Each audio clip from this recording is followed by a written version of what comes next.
Yardley and Zane Duffer ended the previous episode with Nocturnal Me by Echo and the Bunnymen, knowing full well how committed we are to the binge, and they had the audacity to not open this episode with The Killing Moon.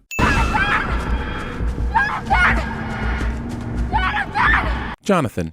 Also, Nancy is now running around like she doesn't know she's in the over easy and that if she wants to get back to the sunny side up, she's got to crawl back through the gooey tree. We all know the rhyme. The one who crawls through the gooey tree has pressed their luck and now must flee. And if tomorrow you wish to see, crawl your ass back through that gooey tree. Also, after running around in every which direction, she somehow manages to end up at the correct gooey tree, unless there are multiple gooey trees, which would have also been incredibly convenient. Oh, really? Because no girl would ever blow off King's Speed. Okay, these Stephen King references are just getting weird at this point. Also, we wouldn't dare play the music, but Corey Hart's Sunglasses at Night was a mega hit that was released as a single in 1984. Therefore, it wouldn't be getting radio airplay near the end of 1983, which is when the first season of Stranger Things takes place. I'll just be a minute. Steve will ascend so stealthily up to Nancy's window, which is all well and good. But if you're trying to be all I Spy with your late night meetups, how about not leaving your car parked on the street with the headlights on and the futuristic singings of one Corey Hart blasting out of the radio? Yeah, it was a drawing of an adult and a child. It said 11 on it. I suppose these two dashes could be an 11, but you looked at this for a few seconds and reached this level of certainty? For all you know, these could have been tally marks, which would have made this mean 2. Or it could have been the letter I twice, which would have made it mean I. It was a kid's drawing, Joyce. It was stick figures. Wasn't Will. Ah, yes, the old my kid's a better artist than your kid defense. It's been causing headaches for all defense attorneys since the stick figure incident of 1937. I mean, what if this whole time I've been looking for Will? I've been chasing after some other kid. Hopper chooses to say this to the mother of the kid he apparently hasn't actually been looking for. Can you just come up here? Sure, but just in case you're curious, that will be a gun in my pocket. You know, they can't get us in here. Jonathan might be right, but how in the name of the Upside Down would he know this? Jonathan's a dick to factual reassurance. Continuing to show the poster for The Thing will not make it any less of a sin. No one had a poster for The Thing in 1983. We're a good 10 years from reassessment and realization that theater goers were idiots in the summer of 1982. Yeah, I got a pen. Having a pen but no paper. You know what a pen and no paper gets you? A smeared name on your hand that you won't be able to figure out 3 minutes later. You'll wonder if that's a lowercase d or possibly part of an uppercase B, but you'll never know because you forgot the paper, Hopper. You forgot the paper. Now comes the awkward part where Jonathan has to confess he wet the bed because he was afraid of getting caught in the hallway by Nancy's parents. And then Nancy says she knew it happened 3 hours ago. And then I have no clue which one of these characters I'm more concerned about. Every time I close my eyes. It's like a dark paradise. Oh, sorry, did I just black out in Lana Del Rey again? I hate it when I do that. I mean, oh my heart, it breaks every step that it takes. Damn it. It's always alone, like a bear. While most species of bears do generally hunt alone, they can exist and live within close proximity to each other, meaning Nancy has no way of knowing if there are more than one of these things, and it's odd that she's not even considering that a possibility.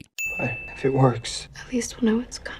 You have zero knowledge of what you need to do to protect yourself from the monster, but hey, at least that similar to a shark theory will be correct. Good choices are being made here. I made some blueberry pancakes. Putting blueberries in pancakes, or adding anything to them for that matter. They're f***ing pancakes. Why are we messing with perfect foods? your mom doesn't knock. Your mom doesn't knock. See, Nancy, that would have been the perfect time for a your mom jab. Everyone in Indiana being overly committed to this one design element. Mike, this isn't your fault. Yeah, it's Lucas's. That's sanctimonist. Well, I hope so. No way, I'm not shaking his hand. Like, I really hope so. All three of you were being a bunch of little assholes. Dustin would be the dictator of assholes at TVsins. Today is a very special day You're finally getting a haircut? because today we make history. OMG, he's getting a haircut! Today we make contact. He's not getting a haircut. Karen said she made blueberry pancakes. I made some blueberry pancakes. Yet I see no blueberries here or here. I see something that looks like blueberries here, but all the evidence suggests that she made pancakes and put blueberries on top of them. In all the ways that matter, these are not blueberry pancakes. And once again, quit f***ing with pancakes. Okay, I'll shake. I'm really more concerned about why Lucas wasn't immediately rushed to the hospital. Dude could have a concussion or worse after being flung by 11. I know we didn't have Will Smith movies telling us the importance of concussion protocol back in 1983, but still. Do you seriously want to fight the Demogorgon with your wrist rocket? That's like R2-D2 going to fight Darth Vader. Are you seriously going to act like that wouldn't be the coolest thing ever? Cue automatic door opening. Then rolls in a battle-worn R2-D2's just taking out a whole battalion. No, that's too many. A platoon of stormtroopers. Darth Vader looks down and says, "I sense no fear in you," and deploys his iconic red lightsaber. Suddenly, 7 green lightsabers emerge from R2-D2's dome and expand like helicopter blades. Rocket boosters emerging from the little robo-legs as they launch headfirst at Darth Vader in a spinning spitting green glowing fury. I'm just saying Mike needs to get out of here with his weak sauce. Putting your Christmas tree up before Thanksgiving. You know you have to pay for those. Character had a perfect opportunity to use Lego My Ego in conversation and chose not to. Ah, sudden Rachel from Pet Sematary. But the shitty Pet Cemetery, and not the less shitty Pet Cemetery. I told you you're wasting your time. No, you didn't. You gave this cryptic answer. But if you want Terry to tell you anything, you're about 5 years too late. And while Becky is the main offender, Joyce and Hopper didn't ask any follow-up questions. Why is everyone in this scene wasting their own time? This show early on has really undervalued the character of Lucas, so seeing him gear up for a one-man mission to get his friend back is giving me all of the feels. But also, getting Rambo'd up in a movie or TV show either made in the 80s or set in the 80s cliche. They'd pay a couple $100 to people like my sister, give them drugs, psychedelics, LSD mostly, and then they'd strip her naked and put her in these isolation tanks. My awkward explanation of the plot of Altered States to my mother somehow makes its way into this episode. This is a cool but unnecessary flashback montage designed to explain to us everything we've already put together about Eleven's past. And since no one in the room has firsthand knowledge of what happened at the lab, this awkwardly becomes a flashback of the viewer's experience, and I don't like the creative license they're taking with my perspective. You read any Stephen King? The show doesn't care so much whether or not Joyce and Hopper have, as much as it wants you to know that the writers did. The handle of this hammer is just hanging off the edge, waiting for someone to brush by and end up with a broken toe. I feel like we need more backstory on this guy. He just isn't putting in the effort anymore. Look at the signage. The two racks on the right are guns, sure, but the one on the left is mostly ammo and raccacoonie. Last week, I was shopping for a new top I thought Steve might like. Wasting time and money on clothes you think will make a high school boy happy. You want to make a high school boy happy? Show up to where he's currently at. That's it. Steve and the rest of the high school cliches were able to get away with spray painting the front of the movie theater in the middle of the day, and they hung around afterward to deface even more property. Even if I let go of the fact that they don't even appear to have a ladder, this scene has more contrived vandalism than the Tate Modern. Also, Nancy conveniently pisses off Steve on a week that All the Right Moves is playing at the local theater. What would he have done if it was the next week when National Lampoon's Movie Madness replaced it? Try to use a Nancy the Slut configuration with that title. He assaulted a police officer. Is raising up not realizing someone is behind you and clipping their nose with your shoulder really assault? I think the gasoline bullets and bear traps in Jonathan's trunk should be more concerning, but you do you, Hawkins police force. Eating untoasted Eggo waffles. Hey there, frog face.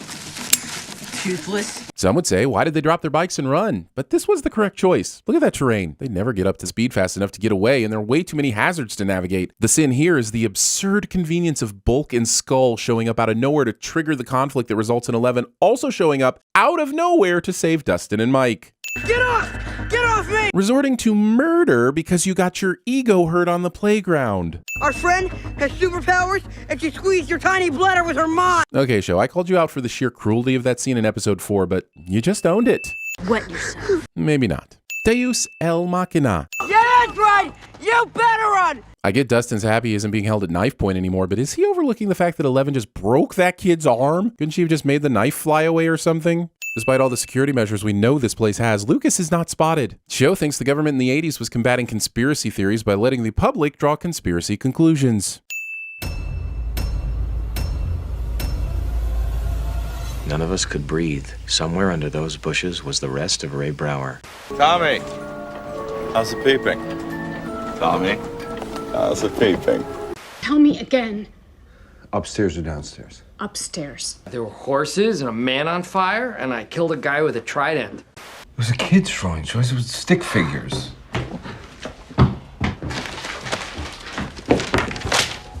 Wasn't Will. Booyah. Meaning it's a predator, right? There's no stopping what can't be stopped. No killing what can't be killed. Your mom doesn't knock. We are laughing. Wouldn't lie if I were you. Well, if you were me, then I'd be you. And I'd use your body to get to the top.